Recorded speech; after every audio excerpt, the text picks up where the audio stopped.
telah diberikan. Alhamdulillahirabbil alamin, nahmaduhu wa nasta'inuhu wa nastaghfiruh wa na'udzubillahi min syururi anfusina wa min sayyiati a'malina, may yahdihillahu fala mudhillalah wa may yudlil fala hadiyalah. Asyhadu an la ilaha illallah wahdahu la syarikalah wa asyhadu anna Muhammadan abduhu wa rasuluhul ladzi la nabiyya ba'da, amma ba'du. Bapak-bapak, ibu-ibu, para jamaah muskaf yang dirahmati Allah Subhanahu wa taala. Pertama-tama marilah kita panjatkan puji syukur alhamdulillah atas nikmat Allah Subhanahu wa taala memberikan banyak kenikmatan kepada kita semua. Pada hari ini di usia dalam keadaan sehat walafiat, juga diberikan semangat untuk terus mengkaji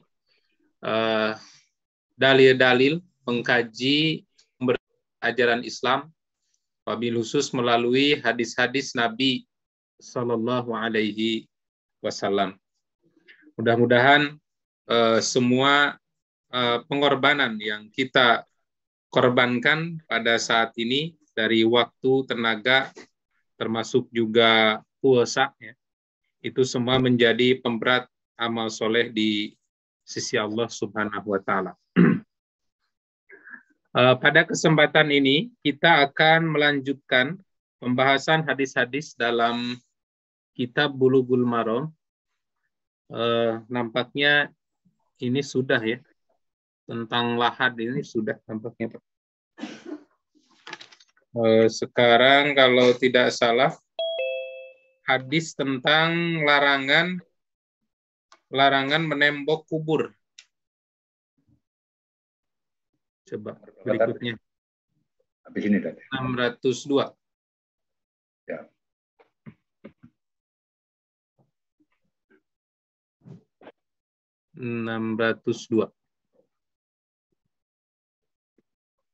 Nah ini sebelumnya. Nah itu.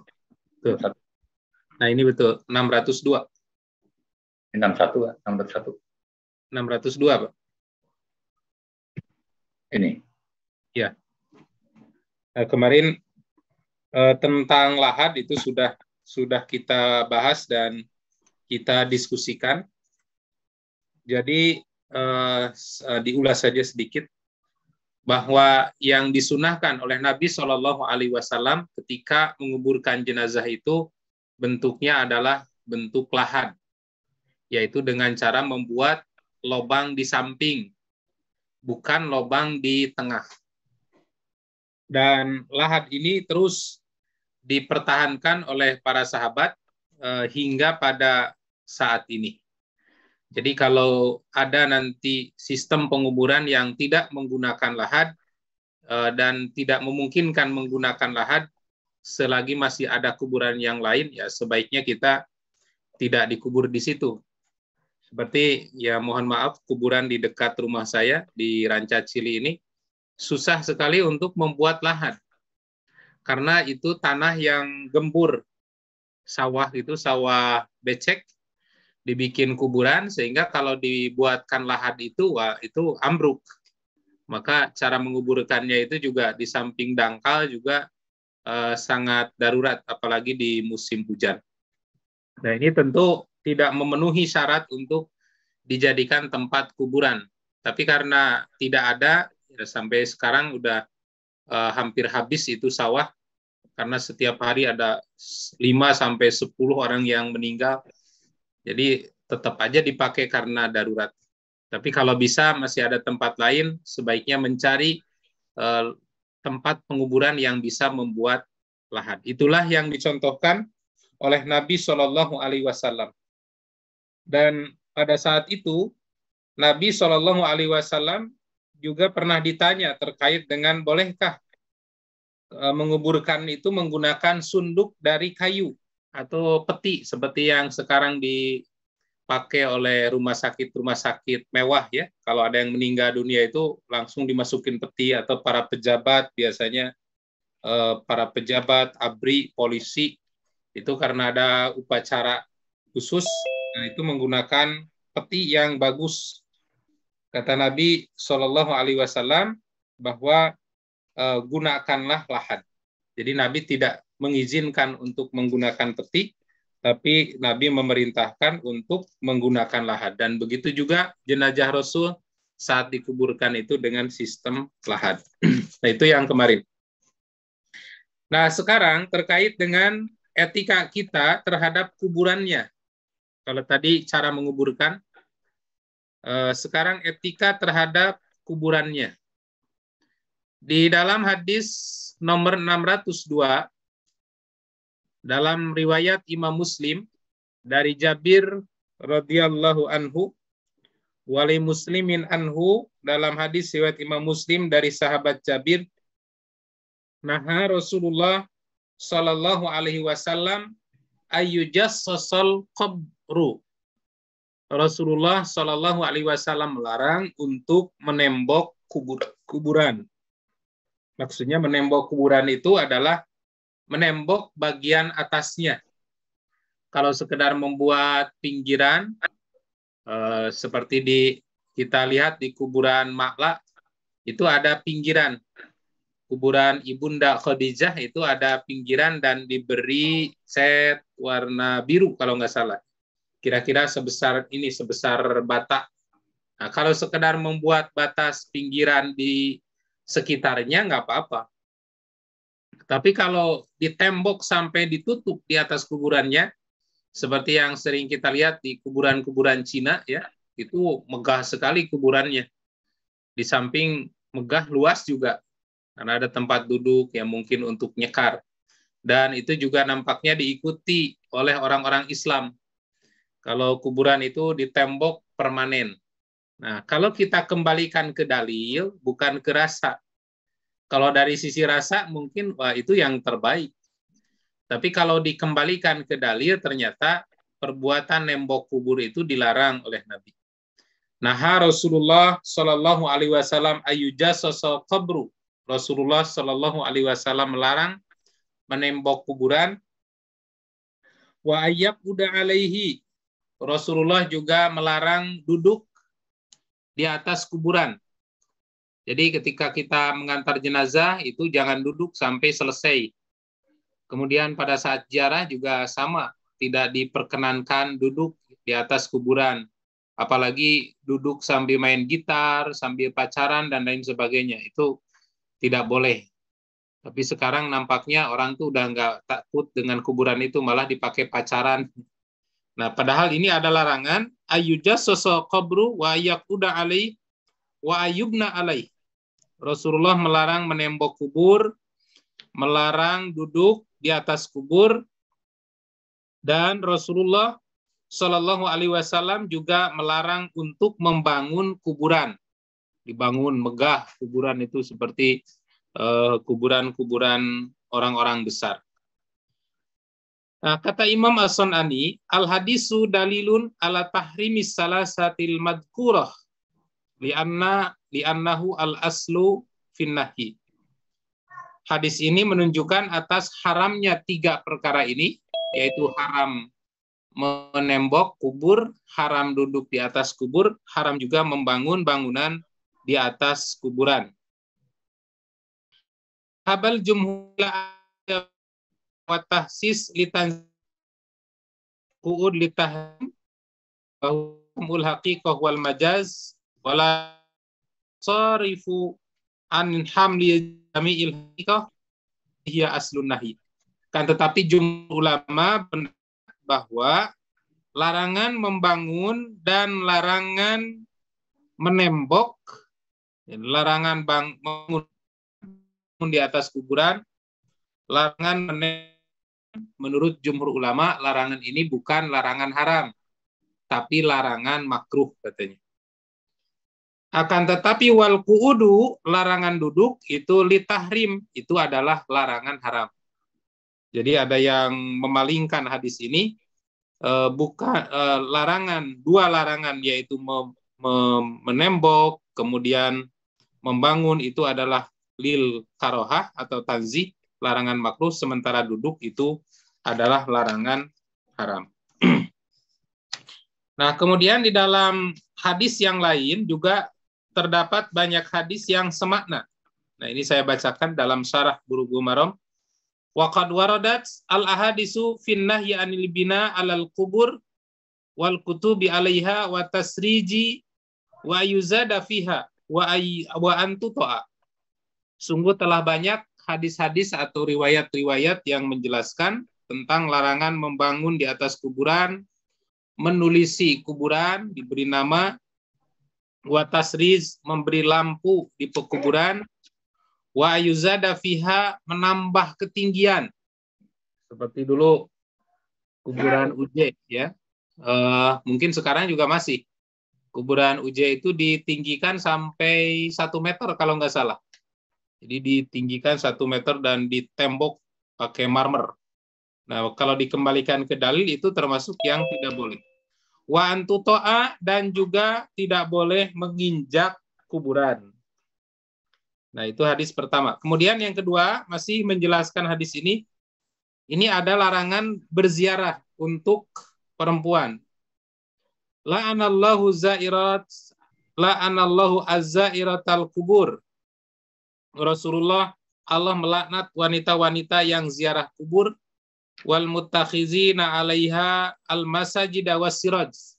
Dan Allah melaknat orang-orang yang membangun masjid di atas kubur serta memberi lampu penerang kuburan. Nah, ini hadis-hadis yang melarang perbuatan itu. Kemudian hadis yang lain riwayat Imam Bukhari, la'anallahu al-yahuda wan nasara ittakhadhu qubur anbiya'ihim masajida. Allah telah melaknat orang Yahudi dan orang Nasrani. Kenapa? Karena mereka membangun kuburan para nabi-nabi itu sebagai masjid. Nah, maka berdasar larangan-larangan ini dikemukakan oleh Ali bin Abi Thalib bahwa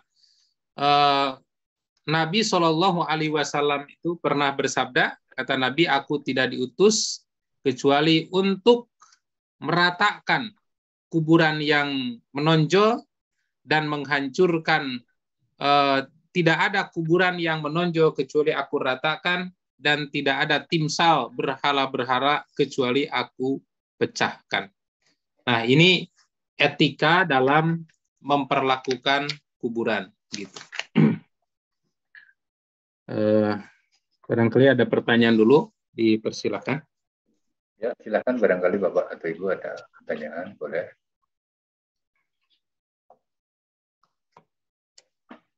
Itu yang terjadi sekarang Pak, kalau di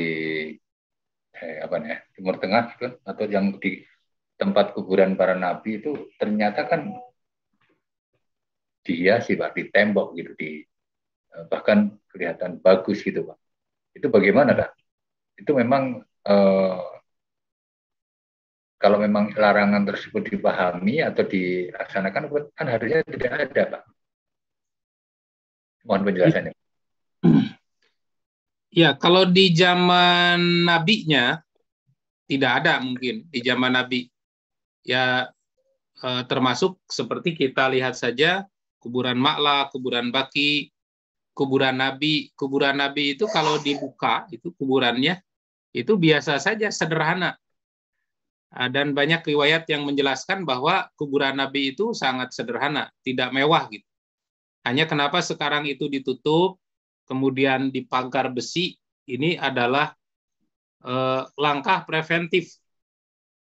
Karena katanya setiap hari, atau setiap apalagi di musim haji, di musim umroh itu suka penuh dengan kertas-kertas yang dilemparkan oleh para jamaah haji dan umroh, kirim surat ke Nabi. Dan keyakinan ini bukan keyakinan dongeng, gitu, betul-betul terbukti. Saya punya bibi, tinggalnya di Garut, di daerah Cibatu. Barangkali ada orang Cibatu di sini. Itu punya guru, dan gurunya itu mengajarkan di pengajiannya itu kebetulan mau berangkat ibadah haji. Nah, supaya cepat melaksanakan ibadah haji, maka memberikan kesempatan kepada ibu-ibu itu untuk menulis surat kepada Rasulullah. Menulis surat kepada Rasulullah, mudah-mudahan segera dipanggil. Nah, cuman yang mungkin tidak disadari oleh ibu-ibu saat itu, ibu-ibu itu pada nulis surat pakai bahasa Sunda gitu, Pak. Mungkin kalau dibaca oleh Nabi ini bahasa apa, ini bahasa Sunda. Padahal Nabi orang Arab. Nah, di situ kelirunya. Tapi bahwa mereka mengirim surat ke kuburan Nabi sampai penuh, ternyata itu ada doktrin keyakinan seperti itu. Katanya kalau ingin segera melaksanakan ibadah haji, maka tulislah surat kirim kepada Rasulullah Shallallahu Alaihi Wasallam. Makanya langkah preventif oleh pemerintah Saudi itu dipagar. Nah, sebenarnya kalau mau dibangun seperti kuburan-kuburan di Timur Tengah, kuburan Syekh Abdul Qadir Jailani misalnya, itu bisa lebih mewah dari kuburan Syekh Abdul Qadir Jailani. Kuburan Syekh Abdul Qadir Jailani itu dihiasi dengan emas dan permata, itu luar biasa mewahnya. Tapi mungkin kalau Syekh Abdul Qadir Jailani rahimahullah masih ada, itu mungkin dilarang karena jelas dalilnya. Jadi kuburan-kuburan para nabi, kuburan-kuburan orang-orang soleh sekarang yang dibangun megah khususnya di Timur Tengah, itu saya yakin itu bukan ajaran yang diajarkan oleh para nabi dan bukan juga ajaran yang diajarkan oleh para ulama. Seperti kuburan Imam Asy-Syafi'i itu dibangun megah oleh orang Mesir. Nah, yang belakangan dibangun itu kuburan Al-Imam Ibnu Hajar Al-Asqalani. Padahal dulu itu kuburan Imam Ibnu Hajar Al-Asqalani biasa saja. Tapi karena ada mahasiswa Indonesia yang suka menghormat kuburan, akhirnya menurut berita yang saya baca di internet itu, mahasiswa Indonesia itu udunan membangun kuburan Al-Imam Ibnu Hajar Al-Asqalani. Sehingga kuburannya itu sekarang jadi indah, jadi bagus. Ada karpetnya, karpet tebal, dan biasa mereka melakukan tahlilan. Jadi kuburan Imam Ibnu Hajar Al-Asqalani itu dibangun oleh mahasiswa-mahasiswa Indonesia yang ada di Mesir. Dan saya yakin itu bukan ajarannya.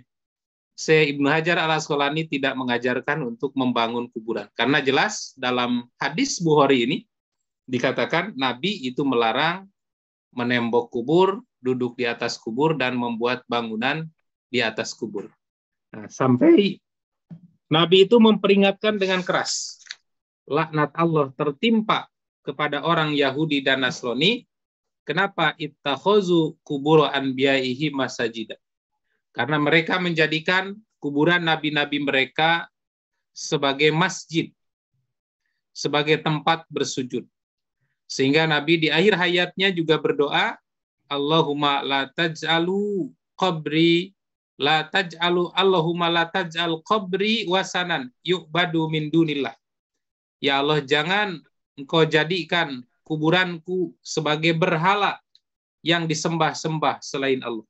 Atau bahasanya la taj'alu qabri wasanan yu'badu min dunillah. Kalian jangan menjadikan kuburan aku sebagai berhala yang diibadahi, yang disembah-sembah selain Allah.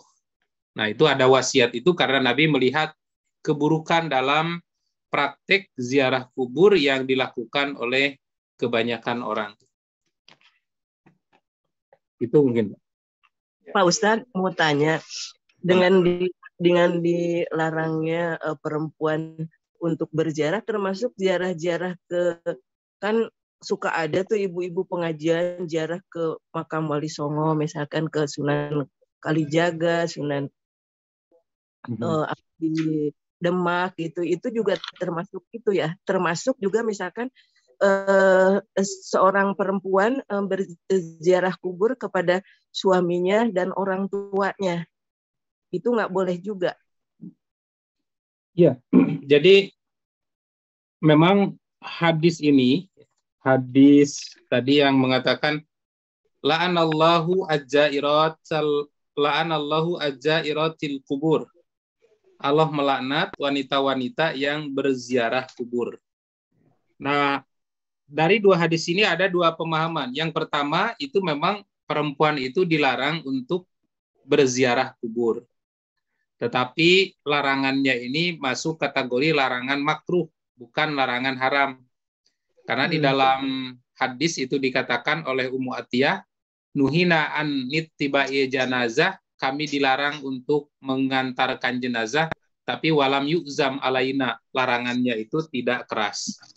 Nah, demikian juga bahasa laknat, wanita-wanita yang ziarah kubur dilaknat. Nah, ini juga ada yang memahami ini bukan larangan haram, tapi ini adalah larangan makruh. Kenapa? Karena ada hadis nanti yang mengatakan di dalam kitab ini juga bahwa kuntu nahaitukum an ziaratil kubur. Dulu aku melarang kalian untuk berziarah kubur. Sekarang fazuruha, silahkan ziarah. Jadi di awal-awal Islam, Nabi itu pernah melarang kepada para sahabat untuk berziarah kubur. Kenapa? Karena pada saat itu, kalau orang berziarah kubur, mereka melakukan kemusyrikan. Memuja-muja, meminta-minta ke kuburan itu, menganggap kuburan itu tempat suci dan lain sebagainya. Maka oleh Nabi dilarang. Tapi setelah iman para sahabat semakin kuat, kata Nabi, fazuruha, silahkan sekarang berziarah. Jadi larangan ini berlaku untuk pembolehan ini untuk laki-laki maupun perempuan. Nah, sehingga ada yang memalingkan dari hadis wanita ziarah kubur dilaknat itu kepada makruh, bukan ke haram. Nah, hanya kalau sekarang praktek-praktek ziarah ke kuburan wali-wali, ke Demak, ke Pamijahan, dan lain sebagainya, itu kita perlu pertanyakan. Bahkan ada kuburan wali yang di Panjalu itu, yang ceritanya horor itu wali itu, saya lupa namanya. Jadi katanya itu membawa air 1 batok, kemudian airnya tumpah, maka kemudian menjadi danau yang sangat besar. Nah, itu cerita rakyat di Danau Panjalu itu. Nah, sekarang orang yang sengaja ziarah ke tempat-tempat tertentu, ya, ke wali, ke tempat-tempat yang dikeramatkan, jauh-jauh sampai bus-busan, itu perlu dipertanyakan niatnya, apa tujuannya. Apakah tujuannya hanya sekedar wisata gitu, atau tujuannya untuk mendoakan? Kalau untuk mendoakan kan sebenarnya doa itu sampai, walaupun dari jarak yang sangat jauh. Seperti Nabi tidak memberatkan kita untuk membaca sholawat di depan kuburannya. Karena sholawat kita juga akan sampai walaupun di jarak yang jauh. Nah, perlu kita pertanyakan niatnya itu. Atau mungkin niatnya merasa apabila berdoa di atas kuburan para wali itu lebih mustajab daripada berdoa di masjid. Nah, ini tentu yang harus diluruskan. Bahwa tujuan kita berziarah kubur itu bukan untuk menjadikan tempat itu sebagai yukbad, sebagai tempat ibadah, sebagai tempat berdoa. Tapi berziarah kubur itu tujuannya untuk mendoakan. Jadi praktek-praktek ziarah kubur yang sekarang baik dilakukan oleh laki-laki atau perempuan itu sudah banyak penyimpangannya, Bu. Jadi kalau merujuk ke dalil itu tidak boleh kalau tujuannya menganggap bahwa berdoa di atas kuburan itu bisa lebih mustajab daripada berdoa di masjid begitu. Begitu Ibu mungkin. Nuhun Pak Ustaz. Sama-sama. Itu yang termasuk nasih mansuh ya Pak ya. Ya, ini nasih mansuh. Jadi ada yang memahami hadis tentang wanita yang dilaknat Allah karena ziarah itu dimansuh dengan hadis perintah ziarah. Tetapi tetap saja bagi wanita itu ada batasan.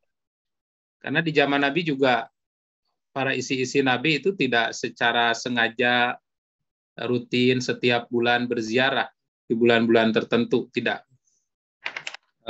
Tujuan kalau mau berziarah tujuannya boleh, tapi niatnya harus diluruskan. 1 untuk mendoakan, yang kedua supaya kita lebih zuhud, lebih takut terhadap Allah, ingat mati, dan lebih zuhud terhadap urusan dunia. Gitu, Pak. Ada yang lain? Boleh, silakan. Kalau mau bertanya, nggak usah sungkan-sungkan. Ustaz, mengenai menembok kuburan ini tadi. Ini kan apa namanya, kalau memagari pinggirnya gitu kan, ada, saya lihat di beberapa kuburan itu memagari supaya apa ya? Ya dilindungilah kuburan tersebut, itu termasuk menembok atau ya memang ditembok juga gitu pagarnya gitu. Itu bagaimana, Tad? Juga nggak Ya, boleh juga. Jadi bukan di atasnya kali. di Ini pinggirnya. misalnya ini lingkup kuburan, kemudian karena luas gitu ya, itu di pinggirnya gitu. Hmm, Kasih pintu, kadang-kadang ada yang kayak gitu. ya. Ya, kalau untuk pengamanan nggak apa-apa. Ya, seperti kuburan Nabi kan juga diamankan tapi diamankannya dengan besi. Kalau dengan tujuan nembok pinggir pagar ya, bukan nembok atas, membuat pagar dari tembok atau dari besi, tujuannya untuk mengamankan supaya tidak diinjak-injak, supaya tidak dibangun, tidak ada yang nyerobot, itu nggak ada masalah. Yang dilarang itu membangun di atasnya. Membangun di atas itu maksudnya membuat bangunan seperti hanya masjid gitu. Di kampung saya itu banyak tokoh-tokoh pembawa Islam dulu, tokoh-tokoh penyebar Islam, dan diyakini oleh orang-orang di kampung saya itu dia itu wali. Bahkan cerita rakyatnya juga heboh gitu, luar biasa. Cerita rakyatnya itu kayak orang-orang sakti begitu. Dan cerita itu disampaikan turun-temurun. Nampaknya bersanad juga ceritanya itu. Nah, itu dibangun luar biasa. Di atas kuburannya itu ada masjid. Ada bukan masjid ya, mungkin tempat berdoa. Cukup besar di setiap kuburannya itu. Jadi kuburan yang dianggap syekh atau walinya itu ditutup bangunan pakai atap dan persis seperti masjid. Maka para peziarah itu ketika musim ziarah, seperti musim ziarah itu biasanya bulan Maulud, bulan Rajab, itu musim-musim ziarah. Atau ada acara Haul Akbar, memperingati kematian syekh itu datang para murid-muridnya dari berbagai kota sampai bus-busan berkumpul di makam berhari-hari. Nah, yang dimaksud membangun itu ya membangun seperti itu. Jadi membangun satu bangunan di atas kuburan yang dijadikan tempat-tempat untuk beribadah. Nah, sedangkan memagari kubur supaya aman, tidak ada yang menginjak, tidak sembarangan orang masuk, itu langkah preventif dan itu juga dilakukan oleh para ulama-ulama di Mekah. Baki itu dipagar pakai tembok dan kita masuk melalui pintu yang sama. Kemudian makla juga sama ditembok. Kuburan-kuburan lain ditembok pinggirnya untuk mengamankan. Kalau nembok pinggirnya atau memagar nggak apa-apa, tidak termasuk larangan ini. Itu. Kalau naruh nisan itu yang nggak boleh tadi ya? Batu nisan. Ya. Kalau untuk sekedar tanda nggak apa-apa. Di hadis yang kemarin kan sudah kita bahas. Jadi di hadis itu Nabi pernah berwasiat kepada para sahabat agar menjadikan labin. Nah, di hadis mana saya agak lupa. Ini di hadis, dibacakan saja. Al-hidu li lahdan, kata Nabi, jadikanlah tempatku lahad, wa ansibu alayya labina, dan tancapkanlah di atasku batu. Nah, batu itu di kita disebut batu nisan. Kalau sekedar batu untuk tanda bahwa di sini ada pekuburan, itu diperintahkan oleh Nabi. Dan itu tidak termasuk tembok. Ya. Jadi cukup saja dengan batu yang keras sebagai pertanda bahwa disitulah tempat penguburan. Itu, Pak. Kalau nisan yang dibikin di Padalarang itu kan pakai marmer gitu, Tad ya. Nah, saya nggak tahu apakah pada saat memasangnya itu di tembok permanen atau hanya ditaruh saja gitu. Tapi itu yang jelas menutupi area kuburan itu, area katakanlah area tempat orang dikubur atau kita bikin lahat itu. Itu gimana itu? Ya, itu yang tidak boleh sebenarnya terlalu mewah. Kuburan Nabi juga tidak sekedar batu saja. Nah, labin itu bata, bukan bentuk batu nisan yang gede sampai menutup kuburan, bukan yang begitu. Itu tidak sesuai dengan sunnah. Nah, yang sesuai dengan sunnah itu seperti contohnya kan sudah ada. Kuburan Nabi, kuburan para sahabat, seperti itulah kuburan. Nah, kalau seandainya dibolehkan, ya mungkin di Madinah itu udah bagus-bagus batu nisannya. Jadi membuat batu nisan seperti itu termasuk mubazir, tidak sesuai dengan tuntunan syar'i. Dan kalau saya tanya itu dulu memang harganya itu mahal-mahal. Yang kecil pun itu sampai ratusan ribu, yang kecil aja itu bisa sampai 600.000, ada yang sampai jutaan. Jadi memasang batu nisan yang terlalu mewah ini termasuk pemborosan dan melanggar sunnah sebenarnya. Itu. Ada jamaah yang lain yang mau bertanya? Barangkali. Tapi kalau ini Pak Ustadz, nyambung lagi batu nisan itu, kalau batu nisan itu dipasang cuma di bagian, kalau itu bagian kepala ya, bagian kepala kuburan itu, dan kan kalau ya sebagai tanda gitu bahwa itu dikasih nisannya itu kan dikasih nama, karena kan banyak di situ. Jadi kalau orang keluarga mau berziarah itu kan udah ketahuan gitu dari situ. Itu nggak apa-apa ya batu nisannya itu disimpan di, kan model-model yang sekarang itu disimpan di atasnya, terus dikasih rumput aja kan gitu. Tapi di pinggirnya itu kan dirapihkan dengan dibatasi dengan bata-bata itu gitu. Itu boleh nggak Pak Ustadz? Nah, kalau membatasi mengelilingi di sekitarnya dengan bata itu boleh, nggak apa-apa. Kemudian batu nisannya mau disimpan, batunya mau disimpan di bagian kepala, di bagian perut, atau di bagian mana saja juga nggak apa-apa. Cuman biasanya di taman pemakaman itu sudah diatur cara penyimpanan batu nisan itu supaya terlihat rapih, dan umumnya disimpan di bagian di atas kepala. Nah, itu nggak apa-apa yang itu mah, asal jangan ditutup semuanya. Ditutup semua badannya gitu. Semua badan kuburan itu ditutup dengan tembok, baik tembok dadakan atau tembok dalam bentuk batu nisan, itu justru berlebihan dalam memperlakukan kuburan. Karena sebenarnya tidak ada manfaat. Bagi mayit itu mau dipakai batu nisan yang harganya 5 juta atau ditancap batu yang cuman kita beli misalnya hanya 100.000, sama aja. Tidak ada manfaatnya untuk mayit. Dan batu itu tujuannya hanya untuk ciri supaya tidak ada yang menginjak.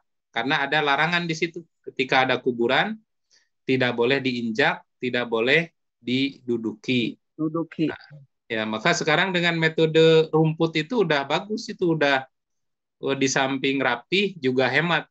Pakai rumput hias, nah, di atasnya cuman batu aja satu. Diberi nama. Nah, sebenarnya diberi nama itu ada larangannya juga. Tidak boleh memberi nama kuburan. Tapi ini sekali lagi larangannya bukan larangan haram, ini larangan makruh. Nah, kalau misalnya kita masih ingin mengenali kuburan itu bila satu saat dipakai lagi oleh keluarganya, diberi nama supaya tidak tertukar, nggak apa-apa. Nuhun Pak Ustadz. Ya, sami-sami. Ustadz. Assalamualaikum. Assalamualaikum. Pak Ustadz mau nanya ini. Saya pernah lihat ya, ini apa yang dimakamkan itu Muslim ya Pak ya. Tapi pinggir-pinggirnya itu di semen itu loh. Di kuburan itu mau dimasukkan tuh di pinggir-pinggirnya, tapi kalau dalamnya enggak, itu diperbolehkan enggak? Pinggirnya itu di semen. Di semen, jadi dalamnya sebelum ini kan mau masuk itu di semen, tapi bawahnya enggak. Saya pernah lihat itu. Itu ya, diperbolehkan supaya tidak ambruk mungkin. Iya, mungkin kan saking banyaknya itu pemakaman umum itu. Iya. Ya, kalau di semen atau di tembok pinggirnya nggak apa-apa. Oh. mungkin pertimbangannya bisa dipakai ulang itu. Seperti di Timur Tengah itu di Mekah kalau nggak salah. Jadi kuburan itu tidak diuruk pakai tanah seperti septic tank gitu. Tidak diuruk pakai tanah, tapi seperti septic tank begitu di tembok pinggir-pinggirnya, tapi tetap ada lahan di bawahnya tidak ditembok. Nah, pada saat menutupnya itu tidak dengan tanah, tapi plek aja seperti septic tank ditutup pakai coran semen.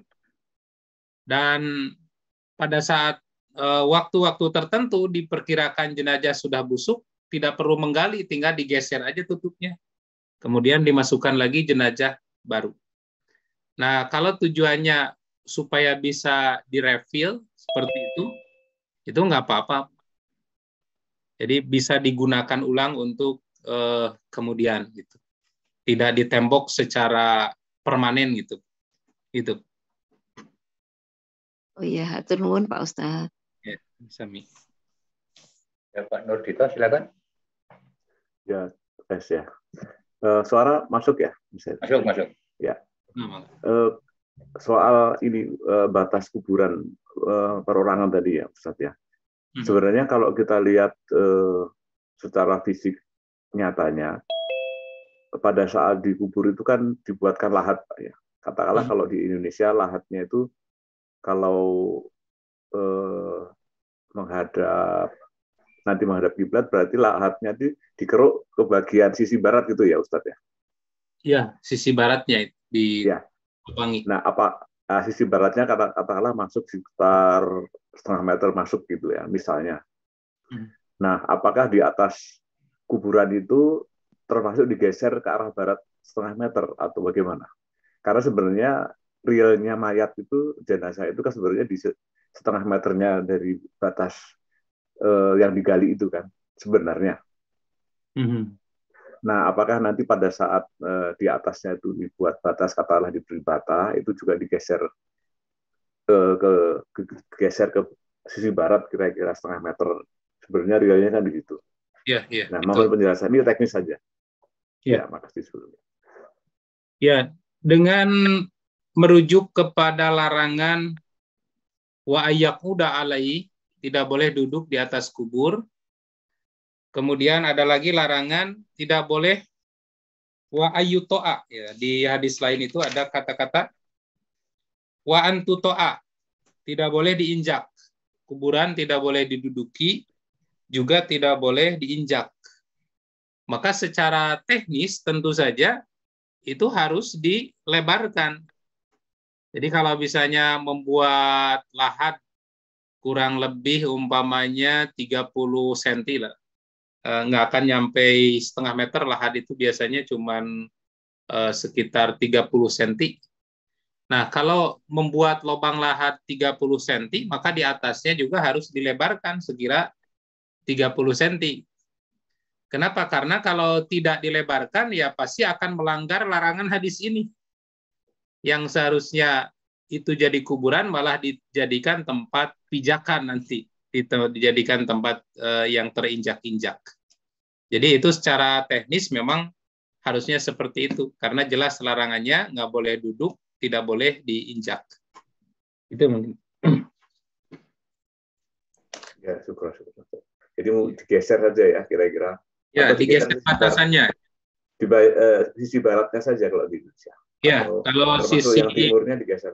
Kalau sisi timurnya digeser enggak gitu.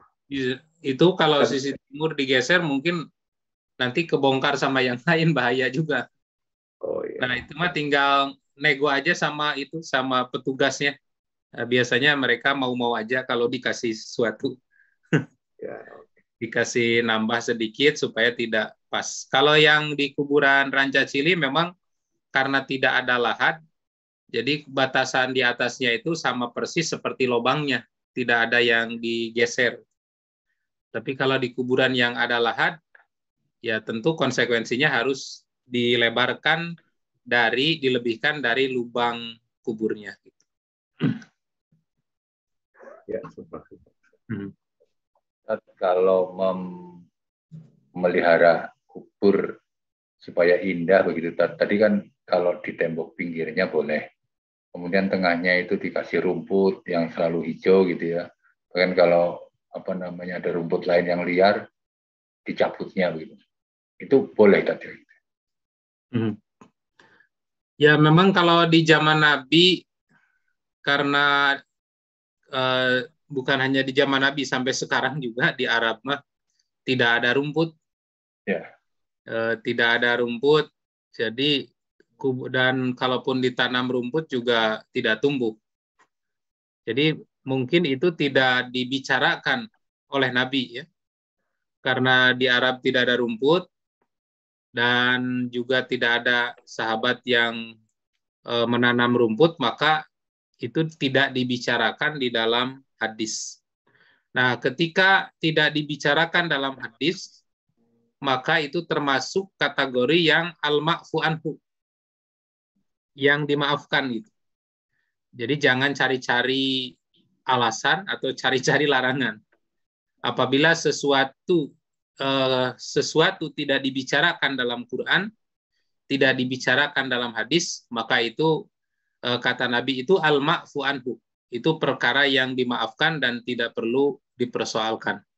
Karena menanam bunga dengan bunga yang bagus, merawat rumput, membersihkan, ini tidak dibicarakan dalam hadis, maka itu termasuk yang al-ma'fu, dibolehkan gitu, silahkan. Ditanam bunga, ditanam pohon kemboja misalnya, ditanam rumput dari lembang, ya silahkan, itu tidak ada dibicarakan dalam hadis. Itu. Ya. Yang lain barangkali kalau mau bertanya nggak usah ragu. Pak Ustadz, lagi Pak Ustadz mau menanyakan ini, kalau mengunjungi makam ya, khusus perempuan ya, apa diperbolehkan untuk keluarga ini loh Pak? Misalnya saya dari Bandung ke Jogja gitu, mengunjungi bolak-balik ya kan, mumpung di Jogja, kadang-kadang berziarah gitu, nggak apa-apa kan Pak Ustadz? Perempuan, khusus perempuan, kalau pas pada waktu meninggal kan nggak boleh itu perempuan ke makam. Tapi kalau ziarah gitu bisa ya Pak ya? Kebetulan kan saya jarak jauh ke Bapak Ibu Jogja gitu. Apabila ziarahnya hanya sewaktu-waktu, tidak sering, itu nggak apa-apa, karena di dalam, kalau kita merujuk ke hadis itu jairot. Jairot itu jamak dari zairotun. Zairotun itu mufrad muannas, zairot itu jamak. Maka dari penggunaan istilah jamak ini dipahami oleh para ulama, yang tidak boleh itu banyak berziarah.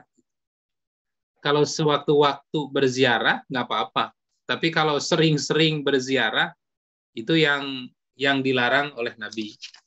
Nah, selama pada saat ziarah ibu masih bisa menahan rasa tidak meratap-ratap, ya, tidak menimbulkan kesedihan yang mendalam yang sangat luar biasa sampai jadi nggak mau makan, dalam batas-batas koridor yang tidak melanggar syar'i, boleh-boleh aja kita ziarah kubur. Tapi apabila dengan berziarah itu akan membangkitkan kesedihan, malah ada misalnya perasaan tidak menerima dengan musibah Allah, nah itu sudah harus menahan diri, itu sudah haram. Tapi kalau ibu kuat, tegar, ini hanya untuk nengok saja dan untuk mendoakan secara langsung, memberi salam secara langsung, boleh-boleh aja, nggak apa-apa Bu. Gitu. Ya, turun Pak Ustaz. Ya, sami-sami.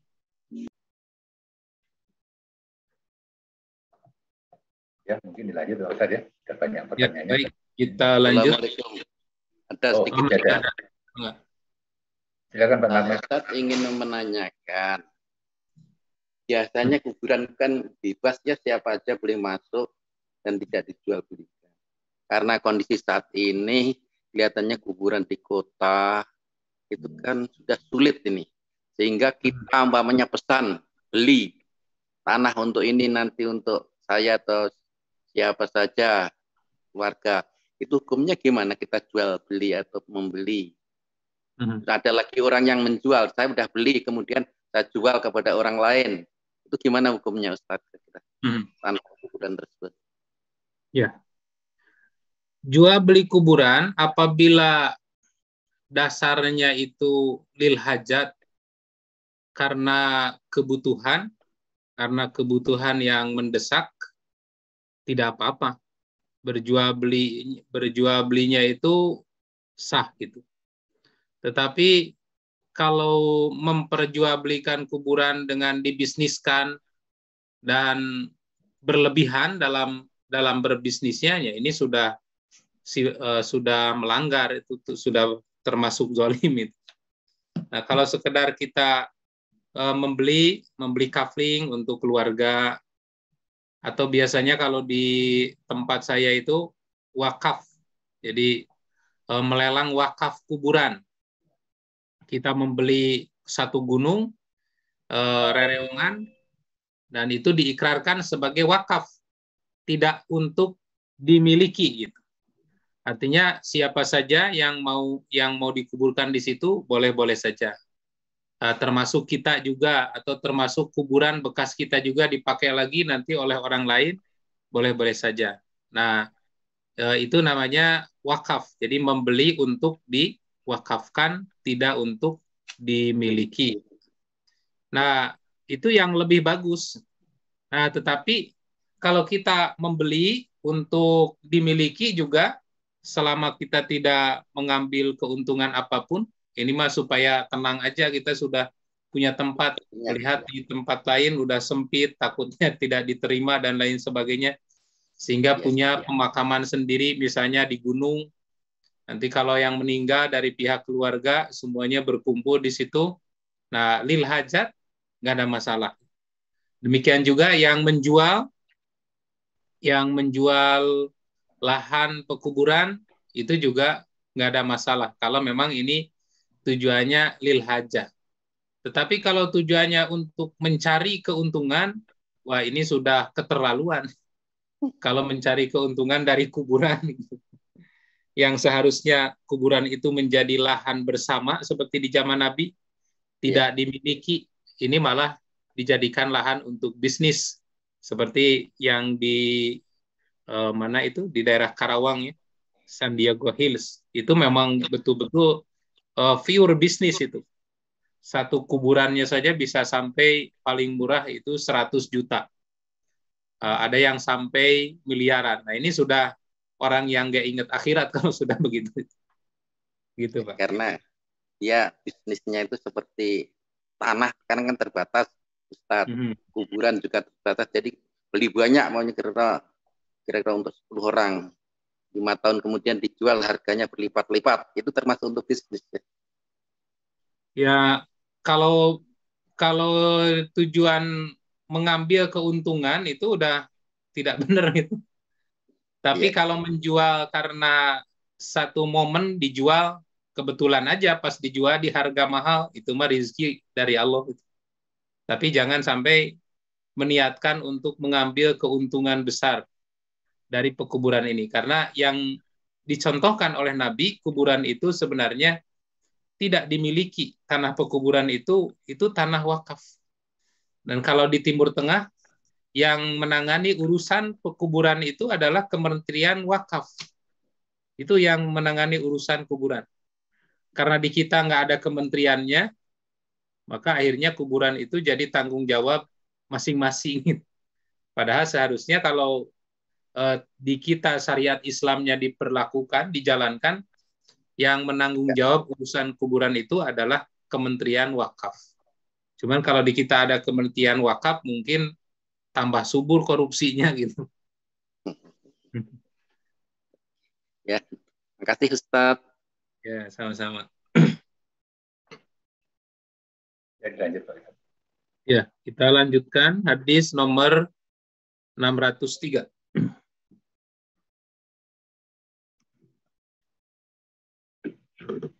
603 dipindahkan dulu.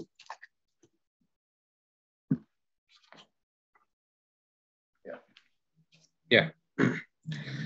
Nah, ini terkait dalil menaburkan tanah ke atas kuburan. Menaburkan tanah ke atas kuburan. Wa'an Amir bin Robi'ah. Dari sahabat Amir bin Robi'ah radhiyallahu anhu, semoga Allah meridhoinya, anna Nabiya sallallahu alaihi wasallam, bahwa Nabi sallallahu alaihi wasallam shalla ala Utsman bin Mad'un, mensolatkan jenazah Utsman bin Mad'un, wa atal qabro, dan Nabi sallallahu alaihi wasallam mendatangi kuburan, fahassa alaihi salasah sayat, lalu Nabi menaburkan 3 taburan tanah. Wa huwa qaimun, dan ketika itu Nabi sambil berdiri. Rawahu Daruqutni, hadis ini diriwayatkan oleh Imam Ad-Daruqutni. Jadi ini nampaknya dalil yang dijadikan dalil menaburkan tanah ke atas kuburan. Wa akhrajahul Bazar wa zada ba'da qaulihi wa huwa qaimun inda ra'si, dan diriwayatkan oleh Imam Al-Bazar ada tambahan dari setelah wa huwa qaimun itu, wa huwa qaimun ketika Nabi sambil berdiri. Nah, berdirinya itu di mana? Inda ra'sihi, di atas kepalanya gitu. Kemudian wazada aidon, ada tambahan lagi, fa'amaro farosha alahil ma'a, lalu Nabi memerintah untuk menyiramkan air. Nah, nampaknya hadis ini yang dijadikan dalil oleh sebagian kaum muslimin, kalau menguburkan jenazah itu suka bawa air. Malah saya melihat itu di setiap Idul Fitri itu. Saya pernah lewat ke pinggir kuburan, ini kenapa macet? Oh, ternyata banyak yang ziarah. Nah, itu ternyata banyak setan-setan yang menjual air mentah. Dijual air mentah kepada para penziarah, itu air mentah 1 botol aqua itu bisa sampai 5.000 untuk para penziarah menaburkan air. Apakah ada dalilnya menaburkan air ke kuburan ketika ziarah atau selesai menguburkan? Ini dalilnya. Jadi dalam hadis ini ada tambahan, wa huwa qaimun inda ra'si fa amara farasha alaihil ma. Dan Nabi SAW sambil berdiri di atas kepalanya lalu menyiramkan air ke atas kepala mayit. Warawa Abu Syai fi Makarimil Akhlaq, dan juga Abu Syai dalam kitab Makarimul Akhlaq. Kemudian dari Abu Hurairah, an Abi Hurairah marfu'an, dari Abu Hurairah juga secara marfu, man hassa ala muslimin ihtisaban kutibalahu bikulli sarrat hasanah. Barang siapa yang menaburkan tanah kepada kuburan kaum muslimin, ihtisaban, karena mengharap ridho Allah, karena Allah, maka kutiba bikulli sarrat hasanah, setiap taburan itu akan dinilai 1 kebaikan. Nah, ini dalilnya, Pak. Ini dalil orang yang suka menaburkan tanah ke atas kubur dan menyiramkan air di atas kepala kubur. Hanya saja sayang sekali, wa isnaduhu dhaifun, sanadnya dhaif gitu. Nah, kalau sahih bisa diamalkan, ini yang jadi legitimasi ya. Kalau sahih bisa menjadi legitimasi bahwa praktek berziarah itu sambil bawa air disiramkan ke atas kepalanya. Tapi sayang hadisnya dhaif. Hanya saja walaupun dhaif masih banyak yang mengamalkan hadis ini.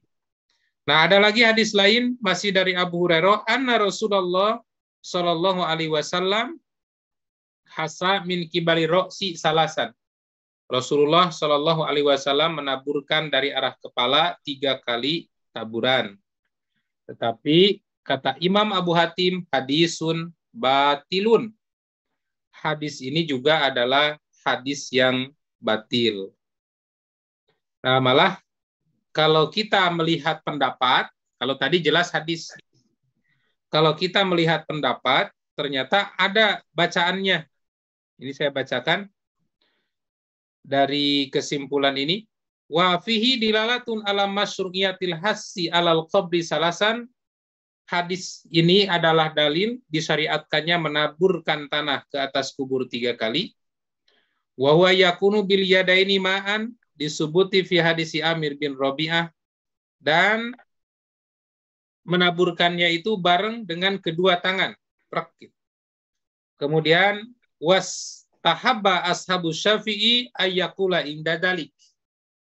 Para pemeluk mazhab Syafi'i, ashab Syafi'i atau teman-teman Imam Syafi'i ini harus hati-hati ya memahaminya.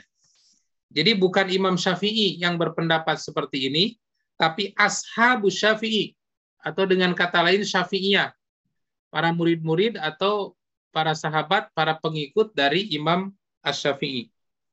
Nah, para pengikut Imam Asy-Syafi'i, sekali lagi catatan, bukan Imam Syafi'i. Para pengikut Imam Syafi'i mensunahkan ayyakula inda dalik, berkata ketika menaburkan tanah itu, minha khalaqnakum wa fiha nu'idukum wa minha nukhrijukum taratan ukhra. Yang artinya minha khalaqnakum, dari tanah kami menciptakanmu. Wa fiha nu'idukum, ke tanah kami mengembalikanmu. Wa minha nukhrijukum taratan ukhra, dan dari tanah itu kami akan mengeluarkan kamu. Nah, pendapat pengikut Imam Syafi'i mas sambil nyiram air, sambil baca ayat surat At-Toha ayat, atau sambil menyiram menabur tanah, baca surat Toha ayat 55. Ya mungkin sekarang sambil nabur bunga gitu, baca surat Toha ayat 55. Minha khalaqnakum wa fiha nu'idukum wa minha nukhrijukum taratan ukhra. Tapi perlu dijadikan catatan di sini bahwa ini tidak ada dalilnya. Ini hanya pendapat dari para pengikutnya Imam Asy-Syafi'i. Demikian juga tadi menabur tanah, kemudian menyiramkan air di atas kuburan, ini memang ada hadisnya, tetapi wa isnaduhu dhaifun, kata Imam As-Sunani, sanad dari hadis ini adalah dhaif. Menguburkan atau berziarah tidak perlu ada acara menabur tanah, tidak perlu ada acara menabur bunga, tidak perlu ada menyiramkan air. Cukup saja dengan itu sudah cukup. Satu lagi. Ya, nyambung. Apa yang dilakukan setelah selesai menguburkan? Yang dilakukan setelah selesai menguburkan bukan menyiram air, bukan menabur tanah, bukan juga menabur bunga, tetapi istighfar. Itu yang dianjurkan. Ini dalilnya sangat jelas. Radhiyallahu anhu qala, dari sahabat Utsman kana Rasulullah sallallahu alaihi wasallam, kebiasaan Rasulullah sallallahu alaihi wasallam iza faragha min dafnil mayyiti, apabila beliau selesai menguburkan jenazah, waqafa alaihi, beliau wukuf di atas.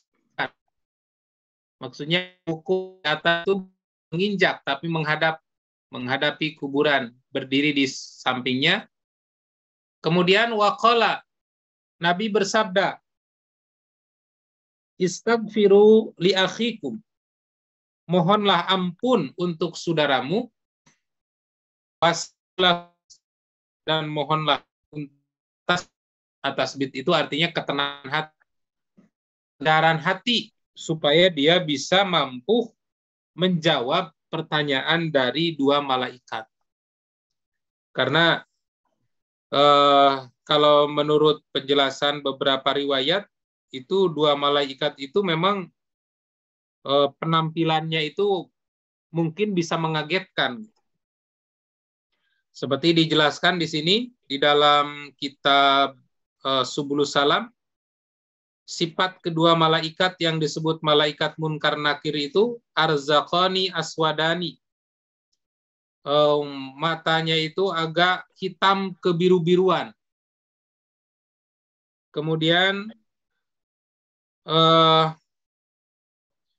wa an yabuha nuhas. Kemudian kedua matanya seperti tembaga, mengkilat. Kemudian wa an yabuhuma mislus siyasil bakar. Taring-taringnya itu seperti tanduk sapi. Wa aswatuhuma mislu ra'di, dan suaranya menggelegar seperti petir. Itu sifat malaikat munkar nakir. Makanya mungkin orang, bukan mungkin ya, ini sudah dijelaskan oleh Nabi. Pantas ya, bisa ketika kita gunakan pantas.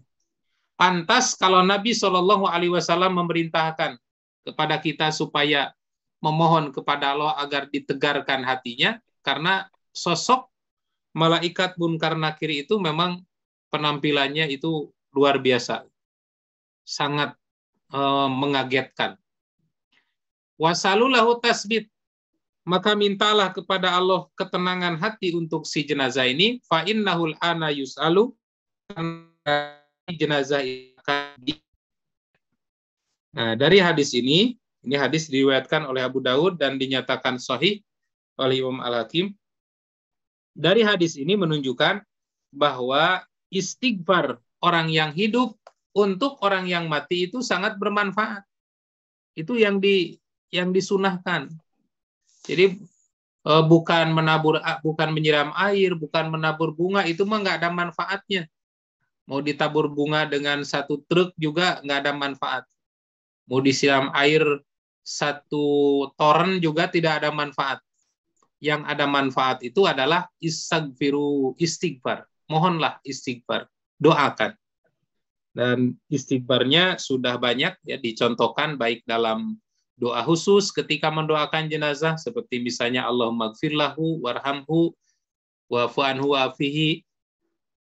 Nah, atau doa yang umum seperti dicontohkan dalam Quran surat Al-Hasr 10, Rabbana gfir lana wa li ikhwanina alladziina sabaquna bil iman, atau wastaghfir lidzanbik walil mu'minina ada orang yang bermanfaat untuk orang yang mati itu adalah doa dan istighfar, bukan air dan bunga. Nah, apabila si hamba itu diberi ketenangan oleh Allah dan lancar menjawab pertanyaan dari malaikat, maka itulah orang yang nanti insya Allah akan mendapatkan kenikmatan alam kubur. Yaitu di alam kuburnya ini sudah dibahas dalam perjalanan panjang menuju surga. Di alam kuburnya nanti akan didatangkan teman, sosok yang tampan, yang ganteng, yang cantik kalau perempuan. Kemudian diberi alas tidur permadani dari surga. Kemudian dibukakan pintu atau yang sangat indah, menunggu beribu-ribu tahun. Pada saat dibangkitkan, dia akan merasa baru saja dia tidur, sudah bangun lagi. Itulah orang yang mendapatkan kenikmatan di alam kubur. Nah, barangkali ada pertanyaan dulu. Barangkali ada pertanyaan. Boleh, Pak. Assalamualaikum. Assalamualaikum, Pak Ustadz, Pak Head. Ya, waalaikumsalam. Kadang masih agak kurang jelas yang tadi doakan yang sudah almarhum, selain Robana tadi, sama istighfar. Dalam arti istighfar tuh yang biasa itu kan Pak ya? Astagfirullahaladzim gitu kan ya? Itu kan untuk diri sendiri, untuk diri sendiri atau bisa untuk almarhum? Istighfar ya, mintakan pun. Yeah. Dan redaksi kalau astagfirullahaladzim. Tapi kalau untuk jenazah, contoh istighfarnya itu Allahumma gfirlahu. Allahumma gfirlahu warhamhu wa'fu anhu wa'afihi. Itu contoh istighfarnya. Allahumma gfir lihayyina wa mayyitina. Nah, Allahumma inna fulan bin fulan fid dimati wa habbi jiwarak wa habbi jiwarik fakihi min fitnati qabri wa azabin nar. Jadi kalau istighfar untuk mayit itu ada contohnya di doa-doa itu. Ya. Kalau maaf, kalau untuk orang tua yang itu bisa nggak Pak, yang Rofil Firli Waliwadayah ya? Ya, itu untuk orang tua. Jadi kalau doa itu berlaku baik ketika orang tua masih ada ataupun orang tua kita sudah meninggal. Nah, itu mah berlaku umum, Bu. Rabbi firli waliwadayah warahmuhuma kama rabbayani shogiro. Orang tuanya masih ada, nggak apa-apa, itu mah berlaku umum. Jadi doa itu bisa dibaca baik orang tuanya masih hidup ataupun sudah meninggal dunia. Nah, tapi istighfar yang redaksinya Allahumma gfir lahu warhamhu wa'fu anhu wa'afihi wa akrim nuzulahu wa wasi madkhalahu waqsilhu bil ma'i wasaju wa barad dan seterusnya, ini mah khusus istighfar apabila sudah meninggal gitu. Sudah wafat. Sambil menyebutkan nama almarhum ya? Atau almarhumah itu ya? Ya, kalau mau disebutkan nggak boleh. Allahumma gfir lahu, disebut namanya. Atau pakai doa yang sudah ada fasilitas. Allahumma inna Bapak Fulan bin Fulan, disebut nama di situ. Fidimatika wahabbi wariki wahabbi jiwarika. Fakihi min fitnatil qabri wa azabin nar. Kalau Ibu ingin lebih menghususkan lagi, menyebut nama itu lebih bagus. Terima kasih Pak Ustadz. Sama-sama.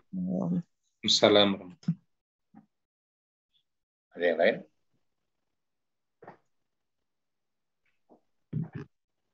Ada waktu kira-kira 12 menit lagi. Ya, bisa satu lagi. Ya. Nah, kita manfaatkan 12 menit untuk membaca satu hadis lagi. Hadis nomor 605, wa an Domroh bin Habib ahadut tabi'in. Dari sahabat Domroh bin Habib ahadut tabi'in, ini salah satu tabi'in. Jadi hadis ini bukan hadis Nabi, tapi ini termasuk asar tabi'in. Qala berkata, kanu yastahibuna, mereka menyukai atau menganjurkan ida suya alal mayit qabruhu, apabila tanah mayit, ida suya apabila sudah diratakan alal mayit, di atas tanah mayit, qabruhu kuburannya, wan sorofan nasu anhu, dan orang-orang sudah kembali pulang, sudah pada pulang. Ayyuqala ingda qabri, lalu dikatakan di atas kuburannya, ya fulan, wahai fulan, disebut namanya. Qul la ilaha illallah salasa marrat. Qul la ilaha illallah, ucapkan la ilaha illallah, ucapkan la ilaha illallah, ucapkan la ilaha illallah salasa marrat, sebanyak 3 kali. Jadi dibimbing gitu, diberi tutorial. Ya fulan, qul rabbi Allah, wahai fulan, katakan Tuhanku adalah Allah. Wa dini al-Islam, dan agamaku Islam. Wa nabiyyi Muhammadun sallallahu alaihi wasallam, dan nabiku adalah Muhammad sallallahu alaihi wasallam. Rawahu Sa'id bin Mansur mauqufan, diriwayatkan oleh Sa'id bin Mansur secara mauquf. Artinya ini bukan bersumber dari Nabi. Wali Tabrani nahwahu min hadis Abi Umamah marfu'an mutawwalan, dan menurut Imam Tabrani dari hadis Abu Umamah, dan hadisnya cukup panjang. Nah, kemudian di hadis Abu Umamah ini dijelaskan, iza ana mutu fasna ubi kama amara Rasulullah sallallahu alaihi wasallam annasna abi mautana. Dalam hadis Abi Umamah yang panjang ini ada tambahan lafaz apabila kami mati, jadi Abi Umamah itu pernah wasiat. Umamah itu pernah berwasiat, di situ tidak tertulis ya. Katanya ida ana mutu, kalau aku mati fasna ubi kama amara Rasulullah sallallahu alaihi wasallam annasna bi mautina, maka perlakukanlah aku sebagaimana Rasulullah sallallahu alaihi wasallam memerintahkan untuk memperlakukan orang-orang yang mati di antara kami. Yaitu amarona Rasulullah sallallahu alaihi wasallam faqala idza mata ahadukum min ikhwanikum fasawaitum turab ala qabri.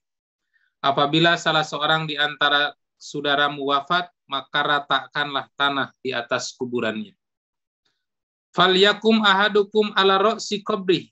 Berdirilah salah seorang di antara kamu di atas kepala kuburan. Summal yakul, kemudian ucapkan ya fulan bin fulan, wahai bapak ini, putra bapak ini, fa innahu yasma'uhu wa la yujib, karena mereka mendengar tapi tidak bisa menjawab. Sumayakulu ya fulan ibnu fulana, hei fulan putri fulana, fa innahu yaswi qaidan sumayakul, dan itu dilakukan sambil duduk lalu berkata ya fulan bin fulan, fa innahu yaqulu arsyadana rahimakumullah.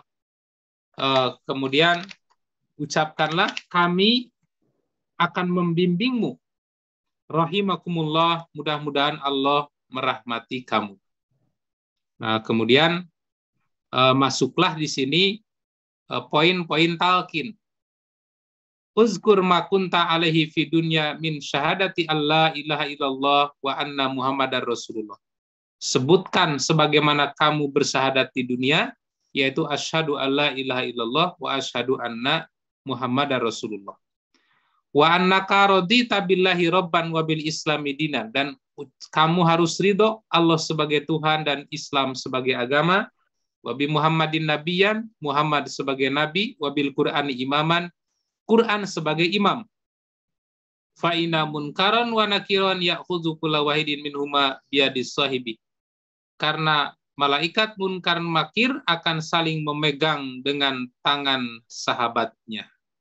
Jadi intinya kalau dinasihati seperti ini, maka malaikat munkar nakir itu akan terdiam gitu. Nah, tetapi ya sekali lagi ini sudah dibahas, ya, hadis ini sudah dibahas pada pertemuan di awal-awal. Ternyata hadis talqin dengan metode seperti ini itu hadisnya ini tidak sahih. Hadis ini hadis dhaif. Artinya tidak ada praktek mentalkin jenazah, mentalkin mayit setelah dikuburkan.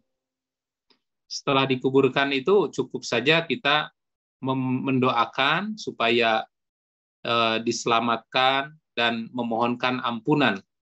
Nah, kalau sudah diampunikan, insya Allah si jenazah itu selamat. Jadi sekali lagi bahwa hadis ini tidak dapat diamalkan sebagai tutorial untuk menasehati orang yang mati. Tapi bahwa mereka mendengar tapi tidak bisa menjawab itu benar. Ini banyak dibuktikan dalam banyak hadis seperti kasus Umar bin Khattab yang sudah kita bahas pada minggu lalu. Dan hadis ini betul. Setelah saya pelajari kemarin itu tidak ada pertentangan dengan yang ditanyakan oleh Bapak itu surat apa ya kemarin itu? Bahwa ada peringatan dari Allah Subhanahu wa taala kepada Nabi Shallallahu alaihi wasallam bahwa kamu tidak bisa membuat mendengar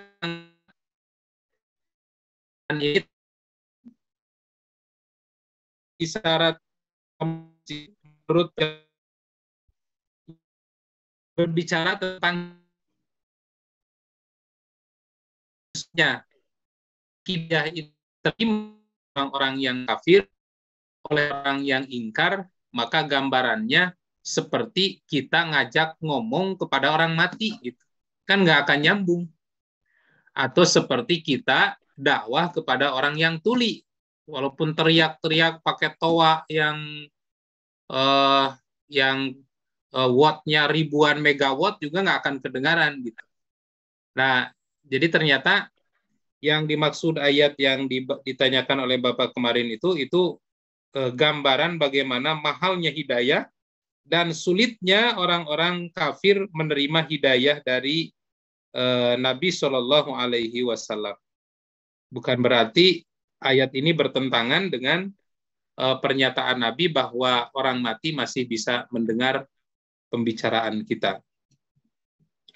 Nah itu Pak, untuk hadis nomor 605.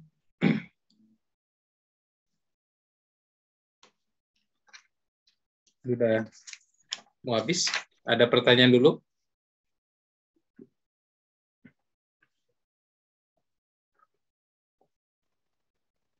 Pak Akhir?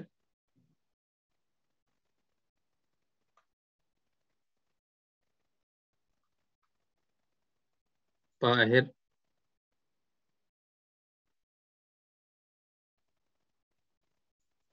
Apa tertidur? Ini sebentar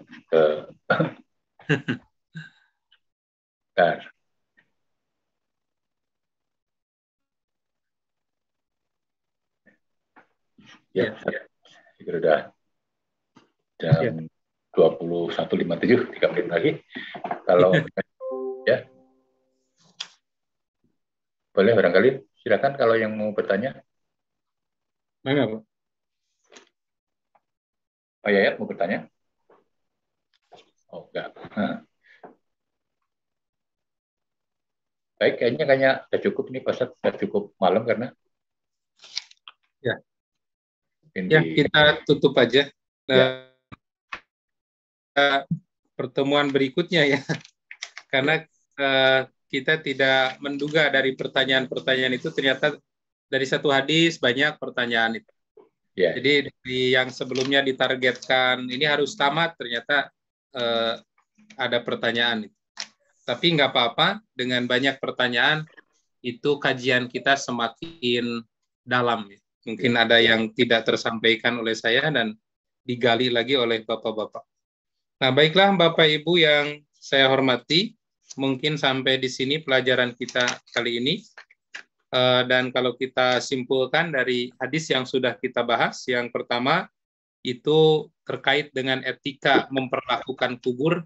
Kita tidak boleh nembok permanen, tidak boleh duduk, tidak boleh membangun di atas bangunannya, tidak boleh memberi lampu, dan menulisi kubur.